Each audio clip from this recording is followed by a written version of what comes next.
Welcome to Plot Twist Radio, the show where creativity, storytelling, and the unpredictable path of the creative life all collide. I'm your host, Erin Egnatz. Stories have the power to transport us, to pull us out of reality into worlds where anything feels possible. But what happens when the person creating those worlds has lived through a story of their own? One filled with passion, setbacks, resilience, and ultimately taking back control. Today on Plot Twist Radio, I'm joined by author and storyteller Isis Chandler, a debut novelist whose journey into publishing didn't exactly go the way she expected, but may have led her exactly where she needed to be. From growing up immersed in art and storytelling, to building a creative life with her husband, to navigating the darker side of the publishing industry and coming out stronger on the other side, Isis shares what it really takes to chase a creative dream in a world that doesn't always make it easy. We talk about her debut novel, What Draws Us Apart, the emotional truths behind her characters, the realities of self publishing, and why sometimes the best stories come from the moments that nearly break us. So settle in, because this is one of those conversations that reminds us why stories matter and why the people who tell them matter even more. Hello, and welcome to the show. I thank you so much for having me. Absolutely. Can you tell the audience a little bit about yourself? Yes, thank you. My name is Isis Chandler. I'm a author, first-time author, working on another book with my husband. My book, What Draws Us Apart, is my debut novel. I'm very lucky because my husband has a master's in creative writing, so I have like a free editor, and I have a lot of other author friends. My like one of my closest friends, Lauren Cutney, who's also an author, is always there, to help and give feedback. So, I'm very lucky. I've got like a nice support network. But yeah, this was picked up by a publisher, which turned out to be a nightmare. Um, and then I got the rights back and self published. And so I am just very much a story addict. I'm like, I've never like, when horrible things have happened in my life, I've never gotten into, any sort of addictive substances other than stories. I remember, like, when 9/11 happened, I'm just like, "I'm just gonna live in Middle Earth for, like, a couple of years. Just, like, don't bother me. I don't wanna be on Earth. I'm chilling with Frodo." I've always just gotten so intensely absorbed into stories my entire childhood and, I mean, my whole life. It's never gone away. I've never lost that part of my childhood immaturity, I guess. Um, and so now I write my own stories. And then I also have a YouTube channel that I run with my husband, that we review sci-fi, and we're called Sci-Fi and Romantasy Fans, and we focus on sci-fi, fantasy, and romance reviews of books, movies, and television shows. So Very cool. That sounds like relationship goals. My husband will go, like, nowhere near my writing, so I love that. He hates reading, like, in general, like, that's not his thing, and I'm like, "Come on, man, that's, like, what I do." that's gotta be hard. I'm It sorry. can be, but, I guess it works for us. I don't pay attention to all of his stuff, so, it works. Yeah, no, I don't have everything in common with my husband. He loves sport. Yeah, he wants to talk to me about football, and I hear Charlie Brown's teacher. I put him on the phone with my friend Lauren because she's a here, talk to her. I don't care. Love that. So you have a strong background in both visual art and video. What came first for you, the storytelling or the art? Wow. Well, I didn't start writing stories until after I got married, and just being around my husband and, like, watching movies and shows and getting so passionate about, like, why it was good or why it could have been good and analyzing and changing it. So I didn't start writing stories until after I got married as an adult. The visual art, well, I was always a visual artist growing up. I mean, I was always in my room drawing and painting, and I took art classes all the way through high school and college and experimented with different mediums. And then I started video editing as a teenager. I had 2 VCRs in my living room. It was the '90s, okay, it was the '90s, so when I would edit, we would have, like, all these videotapes, like, stacked up to, like, up the ceiling, and 2 VCRs and a sound mixer, and, yeah, we called it the den, and no one went in there but me. That was, like, my editing room, and I have this lengthy hour and a half documentary I made in the '90s about teen idols that I edited with 2 VCRs that I, like, uncovered and cleaned up and uploaded onto my YouTube channel. If anyone is interested in watching that time capsule. So yeah, that was the beginning of my editing. It used to be 2 VCRs and, knowing exactly how many, like, times to push the nudge button on the VCR control to set it up so when you recorded the next clip, you didn't record over the last clip. I mean, it was a technical nightmare compared to what we can do today on the computers. Right. No, I just got, like, the sense of '90s nostalgia. I miss that time period so much, but I do like the technology now and how it's a lot easier to Oh, edit. yeah, absolutely, absolutely. So you were mentioning your YouTube channel. What inspired you to start that? You say you run it with your husband, correct? Yeah. Yeah. Well, I had a second YouTube channel that I ran for a while, but I always wanted to talk about movies and TV shows. And we're both so passionate about stories. This poor man, when Stranger Things ended and I was disappointed for a month, he got an earful. He didn't even want to watch my video review. I make him watch he's in a lot of them. He's not in all of them. But whenever I upload anything, I make him watch just to get feedback on. And he was just like, I've heard this a million times, but I had like factual evidence to prove like why 11's ending was stupid. I was so mad at that ending. And so, yeah, when I like get disappointed by something, I remember even as like a kid, one of my friends warned another one of my friends not to go to the movies with me. Like, don't go to the movies with it. You don't understand. It'll be 5 hours after you've gotten out of the movie and you'll be like doing something else. And like, and then, but she'll be like, and then I thought of it, and she won't let it go and she'll go on and she'll drive you insane. So that was, I've always been like that. And so, yeah, just that need to like talk about why it could have been better.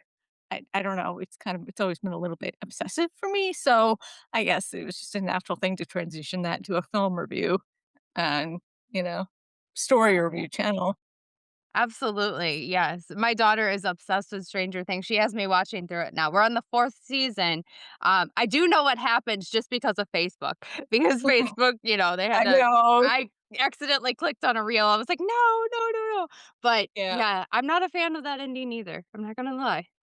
I would say watch to season 4 and then make up your own ending for season Okay, 5. gotcha. I've heard that a lot of people are just like, "This is not it. This is not No, it." it's when you have the first season or of a show or the first volume of your book, you could put anything in there you want. You can make anything up. Finales are hard. You gotta wrap everything up that you've already introduced, It's like every single character needs to have an arc. Every single plot point needs to be wrapped up. Finales are very difficult, you know? And, it really makes me, like, love and respect the shows that do it well. But, yeah, the Duffers were always about adding more characters and more dimensions and more plot points, and it's like, that's not how you write a finale. Right, absolutely. Not how you write a good finale. You can write it, Well, but it's yeah. gonna be terrible. Exactly, exactly. So let's transition over to your book. What can you tell us about it without giving spoilers? Okay, without spoilers. Well, it's called What Draws Us Apart. It's about a girl named Kira who has really bad vision. She's based on my husband because when my husband was in the 4th grade, they took him to the eye doctor.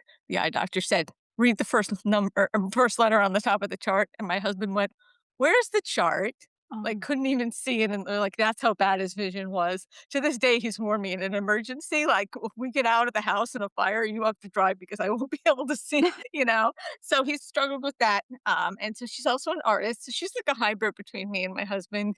And then she meets this guy who she is so insecure about her thick glasses and her vision problems and something that happened when she was, a very young child that messed up her confidence. So she meets this guy, thinks he's way out of her league. First of all, she's a sophomore, he's a senior, so she thinks he's never going to go for her. So she's just a kind of a shy person, doesn't want to take the chance. And I wrote it based upon my insecurities because my adolescence was so wasted by not doing things. When I think about like all the friends I could have made and guys I could have, like, dated and experiences I could have had. I didn't even go to my prom. I was like Ali Sheedy in The Breakfast Club, like the weird girl in the corner drawing. That was me. And so it was like like, when you're so insecure and you have no self-esteem, you miss out on so much. And so I really wanted to make it about that, but unfortunately, I mean, they have everything in common in terms of, like, he's a writer, she's an artist. That's also based on me and my husband, so she can illustrate his stories, you know? And they just have everything in common. There's stuff about dysfunctional family backgrounds that they bond over. So they are like everyone, can see that they're perfect for each other on this kind of like deep level.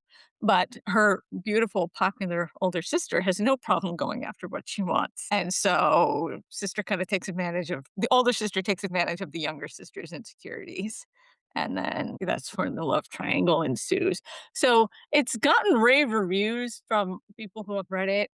It's got like a 4.6 something on Goodreads and Amazon. Limited reviews because I'm a first time author and it's been difficult to get ARC readers to keep their promise and actually Yes. leave reviews. So many, I'm sure you got this experience where so many people say, and then can you please like you said you would, but then they flake. So Yep. yeah, people have read it who, I loved it, but I'm in the indie author, first time author. I'm sure so many of you relate to the struggles. Oh, So yes. yeah. It's an uphill battle. It really is, and you're right. You can send an ARC to 50 people, and you may get, like, 6 people that I actually put it up, and you're know. like, "Come on." Yeah, I I know exactly what you mean with that. So, how does your writing process go? Are you an outliner? Are you a pantser? Or, somewhere in between? both. So, I outline, but then I was taking a drawing class in high school, and he gave me like the best advice, and I think this advice applies to all art forms. He said, when you're drawing a picture and you get obsessive with controlling it, go, this is my drawing, and I'm the artist, and I'm making you, and you're going to go exactly the way I want you to go. It never comes out good. He said, step away from the drawing, take a look, come across the room, see what it's communicating to you, see what it's trying to turn into. Go get a snack, take a break, go to sleep and wake up the next day and then come back and take and look at it again. Because he said the more you try to control what you're creating, the worse it's going to be. And I find that applies to writing too. I outline like religiously, but the outline is you can change it. You know, there was a scene in this book, for example, that I wanted to have, where the younger sister thought that he was going after her because she reminded him of the older sister. But by the time I got to that part in the story, it was so obvious that the older sister's dynamic with the boyfriend was not functional and everyone knew it. And I'm like, this scene doesn't work anymore. It just doesn't work. Also, I wanted her to be, 18 by the time they got together to make it, you know, politically Right. correct, but I couldn't stretch the story anymore. I couldn't keep them apart anymore and have it be realistic that they would still get back together. It became like unnatural to keep them apart any longer. And I was like, okay, they have to get together now, or it isn't gonna seem realistic to keep them apart anymore. So yes, I'm a religious outliner, but I also am like the outline can change. If it does anymore, cut it out, remove it. And I'm writing a book now with my husband, and we religiously outline because when you're writing with someone else, it's a lot harder. You have to make sure you guys stay on track. You have to make sure you both know where the story's going. So we outline this religiously. But then I was going over it, and there were scenes that we intended to write later that I kind of already wrote into the story naturally already. And so it was kind of like, oh, I've already written this. So I deleted 4 pages from the outline from the story we're working on now, and it's a living thing, outline to start because it's so nice to have like that blueprint. It's so comforting, I think, to know where the story's going, but let it evolve and change. And then if you have to change the outline as you're writing, I think that's perfectly fine. Oh, yeah, Yeah. absolutely. I can't tell you how many stories I've started thinking it's gonna go a certain way, but for whatever reason, it takes a hard left and we end up somewhere completely different than where I thought I was starting. I think Yeah, it's the natural progression of writing. I know. And I think as long as your character arcs end up in the same place, as long as like the overall message and the overall point and the overall arc is like what it ends up like what you wanted it to and where, you intended it to go. And, as long as, all the details in the story can change as long as they ultimately get there is kind of how I feel about it, you Yes, know. And speaking absolutely. of your books, Oh uh, yeah, I'm I'm like 3/4 of the way through. I wanted to more before we got to this interview, but I just didn't have time. I get in bed every night and read, and then sometimes the cat wants attention, and I have to put the book down. So it's his fault. Blame him. It's not my fault. I love that. Thank you for reading that. That's my OG, I was I wrote that a few years ago and I was like, am I gonna put it out? Am I not? And I finally was just like, I'm just putting it out. It's time. Yeah. No, I'm really, really enjoying it. I really like how your character is the opposite of mine. She's very confident. Um, Extremely, yes. She yeah. is Oh, not me at all. Like, that is not me. I really love that you write contemporary and romantasy or magical realism because that's exactly what I want to do. This is contemporary, and then the novel I'm writing with my husband is full on romantasy because he's a romance writer, and he's fiction. He's total fantasy fiction, and I am romance, and so like let's write a romantasy together. So I'd love that you have like contemporary takes place on Earth and romantasy in your catalog, because like, that's exactly what I wanna do. I'm like, "Oh, we're gonna be so in sync." Because people have warned me, like, only write one specific niche, and I don't wanna do that. I love writing stories about teenagers and young adults on our planet because I feel like I missed out on that time, but I'm also like, you know, fantasy geek. My husband and I, like, bonded over Lord of the Rings, like, that's why we got married was because of Lord of the Rings Gandalf's sword. My gosh, I love that. I have to tell you, last August, I met Orlando Bloom, and I about melted, and I was so sad he wasn't dressed as Legolas, of course, but I was just about to melt, and then this year, apparently, the rest of the cast is gonna be there at this Comic-Con we have, so it's gonna be, like, Gimli and all the hobbits and stuff, so I am, like, in my element. I love that you are a Lord of the Rings fan. Yeah, that's we've got the poster up there, not in the movie, but just, like, Oh, yes. literary poster, and then Aragon's sword.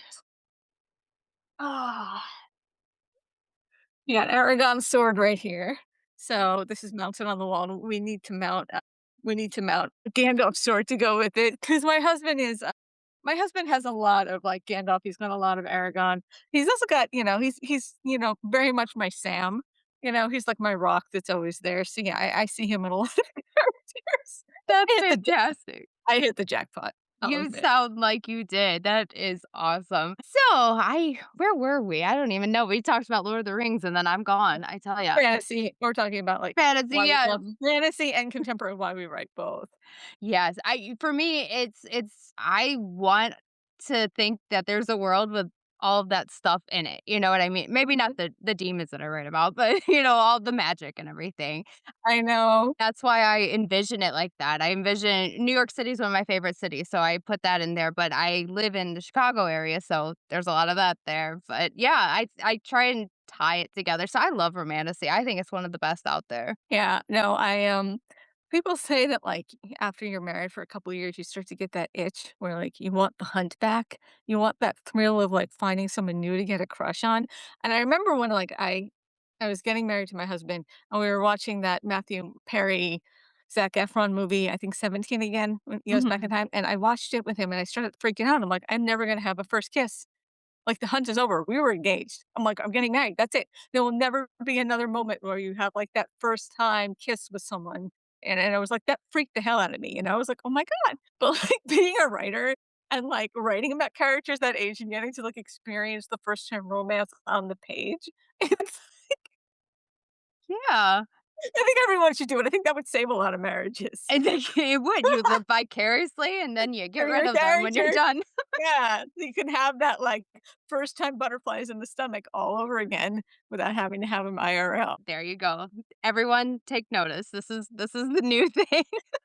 This This is is how how we're you hold your saving them. marriage. So, when it comes to writing books, what's the hardest part for you? Having a day job.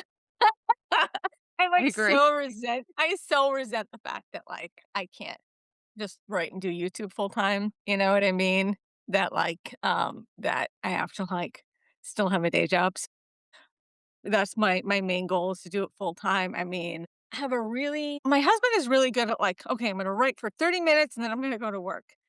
Like, he's really good at, like, being responsible, like, "I'm gonna do this for a li" I'm like, "Well, if I write, I'm like, clear my schedule, I'm doing this today." I get so obsessively wrapped up in the story that I'm creating as I'm writing that, like, I hate the fact that I have to clean the house and go shopping and obsessively neat, but I have to clean the house and go shopping and, like, work out, do all this other stuff, like, and then have the day job. It's like just the time management is, like, the hardest part for me, It's like making it full time is my dream, and I'm not gonna stop until that is it. That is my only job, writing and YouTube. So that's it.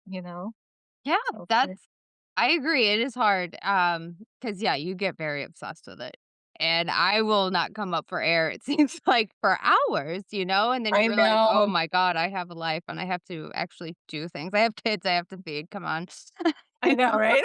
Like, sometimes I'm writing I don't have kids, but I have furry kids, and, like, my Yeah. cat will literally be, like, standing on the coffee table in my face, meowing at me. Yes. Oh, yeah. My one of my cats, he's a tripod. He is insistent on his meals at a certain time, and if I'm not there, darn it, all hell breaks loose. So, I have written him into my story, and the Dud Witch, which is my most recent one, and it's just, like, opinionated cat, and it is after my tripod because he is so opinionated, and he kept making so many cameos while I was writing that. I was like, "That's it. You're in the Yeah, story."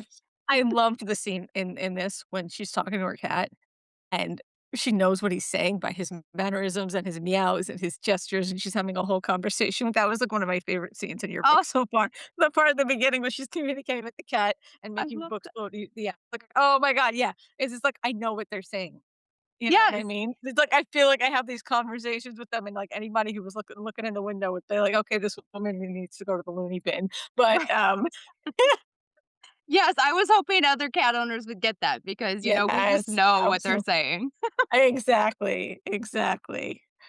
So Oh my god. yeah, so for as far as publishing goes, you said that you had a little bit of a rocky start there. Oh, We won't name names, but we won't name names, but I will say that, like, the best thing that came out of it was my friendship with my friend Lauren. We both kind of went through this and we were both it was so helpful to have someone, you know, because it was so toxic. We were both getting physically ill. I mean, this publisher was so toxic. We were getting headaches, insomnia. She was having acid reflux. I was getting like stomach aches. It was just like, this was unbearable. So this is what happened when I signed with this publisher. I was so happy that someone wanted my manuscript because I had an experience with a literary agent that they everything on their manuscript wish list was my book. So I sent this, and then they rejected it because she said, "The sister's relationship does not reflect her sister's relationship in real life." And I'm like, "I'm sorry, I wrote about my life, not yours." You know what I mean? So that's why she rejected it, even though it was like, I wish they would just be honest and like, we're not gonna take you because you're new, you know? right. Like, just be honest. And so after that, I was like so deflated.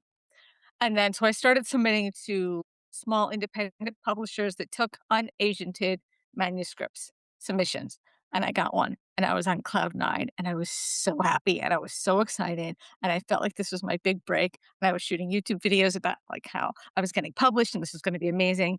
And they had an author symposium in San Diego, and I flew out there to meet with all the other authors and my publisher for 2 days, and, it was great, and I felt really successful, like, "I'm here, I made it," but then, like, somebody asked me, "Well, how come she isn't paying for it? How come the publisher isn't paying for it? How come all you authors you're paying for your flight, your hotel, your food?" We dropped, like, $2,000 on this trip because I brought my husband because he has family right there, and so he came along to, meet up with family members, so we might as well if we have to go. Um, and so while we were there, huge red flags started popping up. The publisher, was horrible to the hotel staff, horribly rude. She brought people on to do presentations and told them that she like reviewed their presentations and then cut them off mid sentence in the middle of the presentations and said, "You can't say that." All these like red flags were popping out. And then after this meeting, this publisher's personality totally changed. She said she'd take me to the airport. She abandoned me at the hotel, didn't take me to the airport. We had to take an Uber. And then once we got home, I was talking to Lauren and all the other girls that I met at the symposium. We were all comparing notes. She's not answering her emails. She's not answering her phone calls.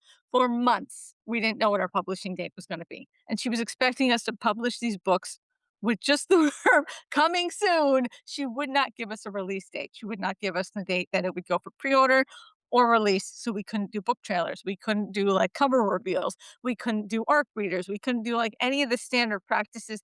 And she was telling us not to get any ARC readers because she didn't want anyone to have these books for free. She was telling us, like, not to do standard publishing practices, and then we pretty much figured out that we think it's a front business for illegal activity because she seems to want these books to fail. She seems to want to have just enough authors on the website to make it look like a legitimate business and just enough new authors for her taxes.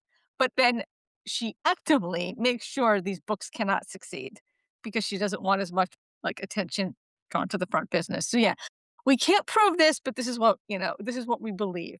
So, my advice to authors, and I had a lawyer look over this contract. I did everything right before I signed this contract. I went to the Better Business Bureau and saw that she did not have any, like, negative strikes against her company. I had a lawyer look over the contract and I was like, okay, this is a legitimate business. And I signed it.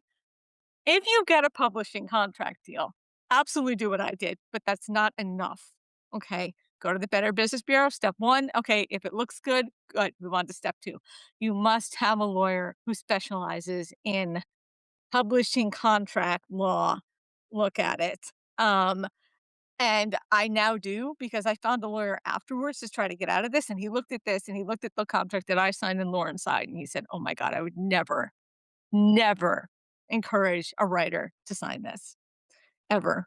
And so make sure if you're signing a contract with a publisher that you have someone who specializes in publishing contract law, look at it. I can't remember the guy's name, but if you want me to give you the lawyer information that you can contact that I use so people can have a place to, like, go to, I'll be happy to do that. I can't remember his name offhand. And yeah, absolutely do that because, it was so sneaky that just the regular lawyer who does like inheritance contracts couldn't find all of the red flags. And, after this experience, I mean, it was a miracle I got the rights to the books back. We all got our rights to the books back at the same time. I don't know what happened, but we all did, and so then we republished, but I would never sign with another small independent press. I would rather self-publish. I don't want anyone telling me, like, what my release date is gonna be, what it's not gonna be, that I can't do a sale, on what my cover has to look like.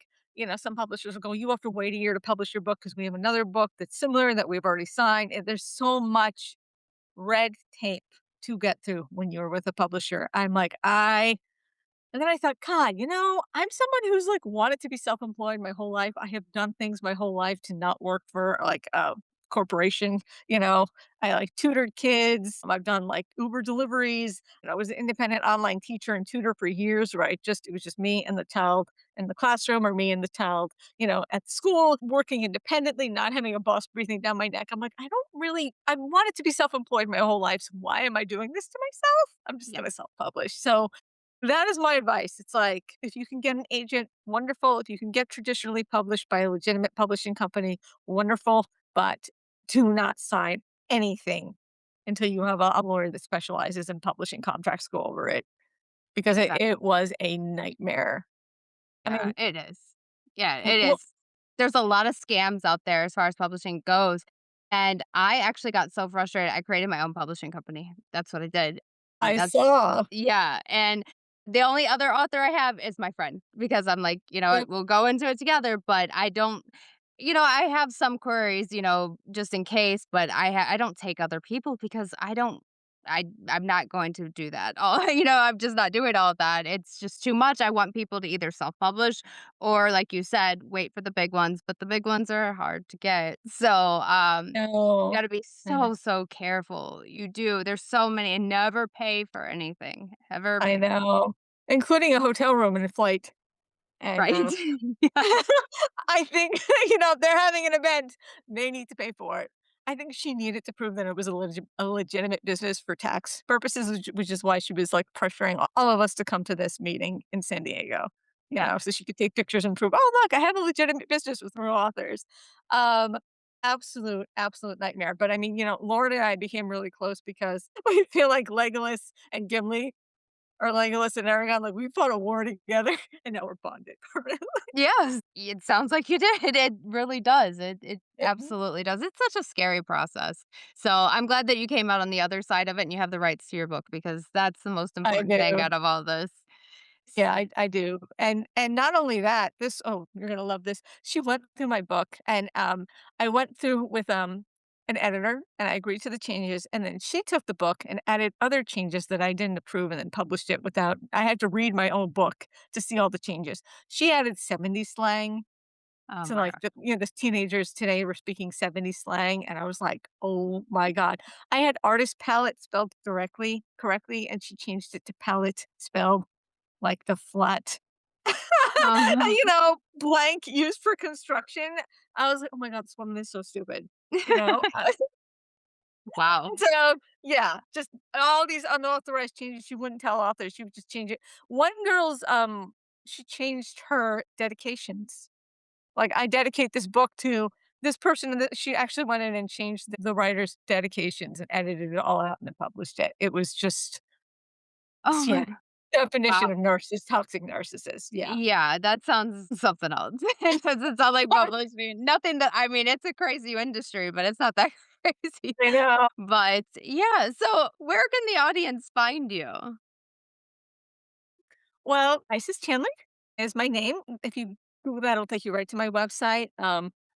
So yeah, my TikTok and my YouTube, I mean, my TikTok and my Instagram, and most of my socials are just at Isis Chandler author, and then my YouTube channel is sci-fi and romantasy fans because it's not just me, that's me and my husband, and Lauren's coming on. If you ever want to come on and be a guest and review a movie or TV show, I know you're really into ghost hunting, I so am if you wanna do something like School Spirits or one of the, I don't know, around Halloween time, some ghostly holly, that would be really fun. I would love to have you on the channel to review something like that. oh, I'd Um, love to. awesome. We'll be in touch. Thank you, Art. It was so nice meeting you. Stories aren't just something we escape into. Sometimes they're how we survive. And if there's one thing Isis Chandler proves in this conversation, it's that even when the path doesn't go the way you plan, when doors close, when things fall apart, when the industry doesn't play fair, you can still take your story back. You can rewrite the ending. If you want to check out Isis's work or follow her journey in storytelling, you can find her across social media and on her YouTube channel, Sci-Fi and Romantasy Fans. And as always, if you enjoyed this episode, make sure you're following Plot Twist Radio on your favorite platform. Leave a review and share the episode with someone who needs a reminder that their story isn't over yet. Because sometimes the biggest plot twist isn't what happened to us, it's what we choose to do next.